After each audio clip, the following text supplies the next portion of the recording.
नमस्कार, आप देख रहे हैं एसबीटी न्यूज।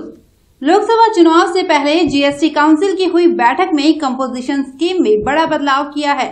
काउंसिल ने गुरुवार को कारोबारियों और जनता के लिए कई बड़े फैसले लिए हैं। ये काउंसिल की 32वीं बैठक थी। जीएसटी काउंसिल की बैठक वित्त मंत्री अरुण जेटली की अध्यक्षता में हुई, जिसमें कंपोजिशन स्कीम और जीएसटी की सीमा में कई बदलाव किए हैं। इस बैठक में सभी राज्यों के वित्त मंत्री शामिल होते हैं। पिछली बैठक में 26 चीजों पर टैक्स की दर को कम किया गया था। अंडर कंस्ट्रक्शन फ्लैट और मकान पर जीएसटी की दर घटाने का फैसला टाल दिया गया है। इसके लिए कमेटी बनाई गई है। काउंसिल की बैठक में जीएसटी के दायरे को बढ़ा दिया है। अभी 20 लाख रुपए तक टर्नओवर करने वाले कारोबारी जीएसटी के दायरे में आते हैं। अब 40 लाख टर्नओवर वाले जीएसटी के दायरे में आएंगे। छोटे राज्यों में जो लिमिट 10 लाख थी, वो लिमिट 20 लाख रुपए कर दी गई है। इस कारण कई छोटे कारोबारी जीएसटी के दायरे से बाहर हो जाएंगे। इन छोटे कारोबारियों को जीएसटी रजिस्ट्रेशन का झंझट नहीं रहेगा। बैठक में कंपोजिशन स्कीम की सीमा को 1.5 करोड़ रुपए कर दिया गया है।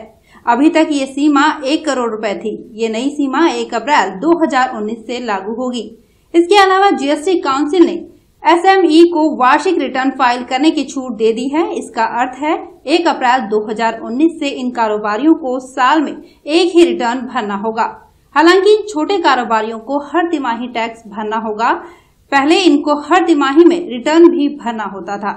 इस बैठक में 50 लाख तक का कारोबार करने वाली सर्विस सेक्टर यूनिट को भी कंपोजिशन स्कीम के दायरे में लाया गया है। इन पर 6% की दर से टैक्स लगेगा। जीएसटी काउंसिल ने केरल को 2 साल के लिए 1% आपदा सेस लगाने की मंजूरी भी दे दी है। तो अपने आसपास की और भी नई ताजा खबरों से अपडेट रहने के लिए सब्सक्राइब कीजिए एसबीटी न्यूज और बने रहिए हमारे साथ।